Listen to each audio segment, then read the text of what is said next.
Hello viewers, how are you? Today we are going to talk about how to change oil on your Chevrolet Beat. This is a baseline or a guideline to change oil in any car. Let's see what are the things that you require to change an oil. First of all, you need a good oil catch can. You need engine oil. So this is Castrol Magnetic. My manufacturer says I should be adding 5W30. That's their specification. I see here this is SN. That means this engine oil meets and also exceeds my manufacturer recommendation. You need one of this. What is this called as? It's called as box wrench or ring spanner. And you need something which is around half an inch to undo the oil drain plug. And you also need one of these tools. This is called as oil filter wrench, and then you need an oil filter. So it fits this way, and then you have to tighten this up, and then you have to turn it like this so you can remove it from your engine. And at last you need a clean rag. That's it. Let's get started. So before doing the oil change, I took this vehicle for a spin for around about 15 minutes. The engine is really nice and hot. I'm not a great fan of jacking the vehicle up, hence I'm planning to use a ramp like setup. And this is because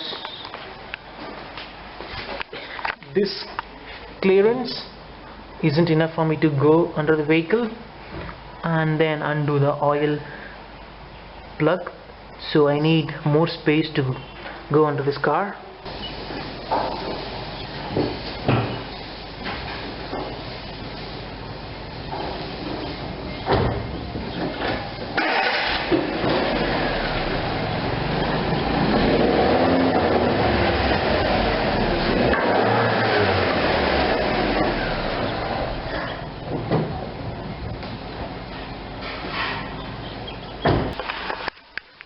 I think I was able to park the car on the ramp.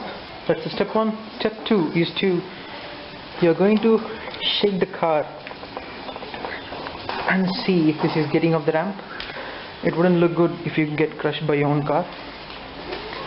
Let's ensure the stability of this ramp setup. I think it's pretty good. I cannot stress this enough. You may have to park your vehicle in first gear and also with the emergency brakes turned on. And for added safety, I'm going to place blocks of wood at the rear wheels, so that should ensure that my car isn't moving anywhere. So this is the oil filter cap. Okay, you may have to unscrew it and just keep it like this. Do not remove it completely. Through this area air can enter, and then it can help the old oil to come out fast.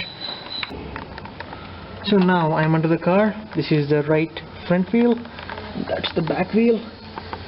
So the front of the car is on this side. So we have to find a way to undo the oil plug. You see this black tank here that contains all the oil. Then this bolt that you see here, this black bolt, it's the oil drain plug. So once you unscrew that plug, all the bad oil is going to come out. Once it's done, we are going to seal it back. It's pretty simple, isn't it? And then this guy, he is the alternator, and then this one is your transmission or gearbox.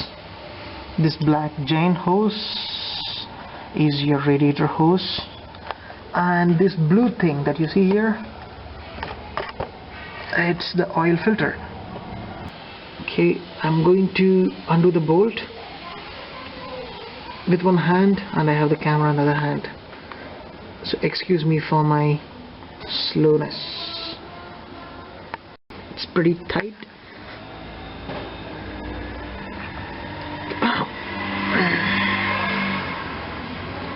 think it's done. Rest can be undo.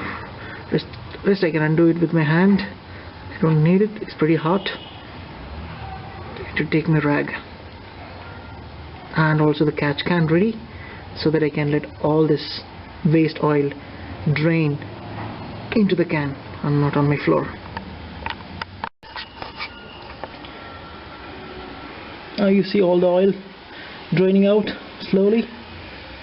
When this is happening, we'll go on top of the hood. Let's try to find out a way to remove the oil filter. So the next step is to remove the oil filter. So this blue thing that's visible here is the oil filter. I'm going to use a wrench so that I can do one round or one crank with the wrench, and the rest of it I should be able to undo it with my hand, so it's not so tight. The initial part of my hard work was over. Now I'm going to undo the rest with my hand. So it's really hot in there.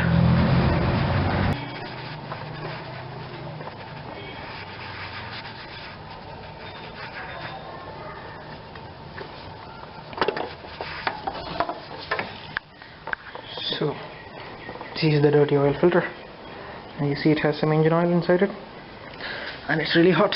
I cannot hold it with my bare hands. Okay. So this was the drain plug that was removed from the oil sump. I'm going to replace this back.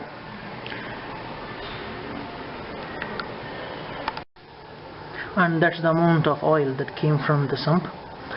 I believe it's round about 3.5 liters. So this is how you are going to tighten the bolt. I have perfectly sealed it, and while doing this you have to be very mindful that you are not cross-threading the nut. If you do so, it's going to be an expensive repair, and do not over tighten it because you may have to remove it again next time, so be careful. So the next action is to plug in the oil filter. This is oil filter, and the oil filter goes exactly there in the screw thread pattern that is visible now. So I applied the engine oil on this o-ring, and I hope that's sufficient enough to put it back in its place.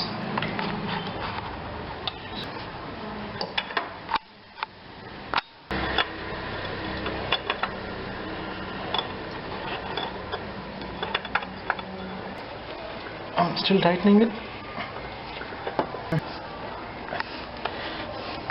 If you leave it loose, your oil may start leaking, so do tighten it with your hand how much ever you can, and then leave it. I'm not going to use a wrench again because it's going to make the next oil change really tough.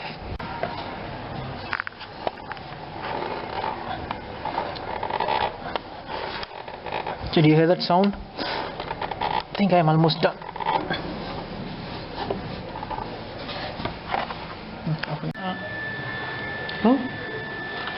So the last step here, I'm going to pour the engine oil back to the oil sump.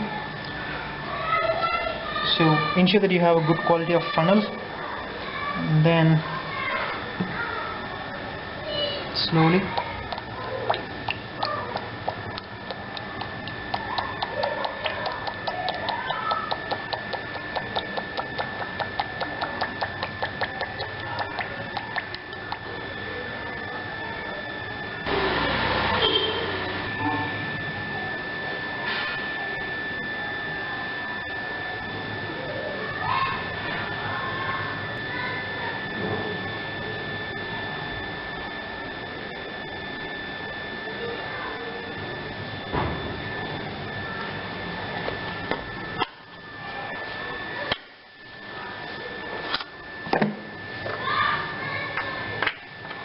done. I'm sealing the cap. It's all good to go. So the next action is I'm going to roll down this car down the ramp and then start it, run it for 10 minutes, check for leaks underneath, check for leaks near the oil filter, And also do not forget to check the engine oil level. So this lower dot being the lowest level, and this upper dot being the highest level, so it should be somewhere in between this. I'm not going to start the car when it's standing on the ramp, because if the car is standing in the ramp, it's standing at an angle and it's not a good area to start. And unfortunately the engine is bone dry now and the oil filter is without any oil, so ensure that you park your car in a level surface before starting your engine after an oil change. The car is now rolled off the ramp. It's in a level surface. I'm inside the car. I'm going to start it for the first time. So what you should be looking here now is at the dash, especially have a watch on this oil pressure light, okay, the one next to the battery. You should see the light disappearing within 2 to 5 seconds. If it's not, that means your engine is not getting enough lubrication. So let me start. 1, 2, 3, start. So it did disappear as expected. And one more warning, since you have just changed the oil and you have started your engine now, do not beat the shit out of it. Every component inside the engine would be bone dry. So let's give at least a minute or two for the oil pump to circulate oil everywhere, and then I'm going to take it for a spin outside for a nice 10 to 15 minutes and then come back, park on a level surface. I'm going to check the oil level. If the oil level is low, I'm going to add some more. Now you may ask me why you have to change the oil by yourself. There is a reason. If you're depending upon your dealer or your local mechanic to change the oil, you never know they are going to add a good quality oil like this. Majority of them add oil that are in their stock. So what else could be more rewarding than you taking care of your vehicle by yourself? Let it be any vehicle that I own, I do change the fluids by myself, including brake oil and the gear oil and also the engine oil. If you are in a place where you cannot try this out, I would suggest you to visit a Castrol pit stop. Those are branded Castrol oil service centers.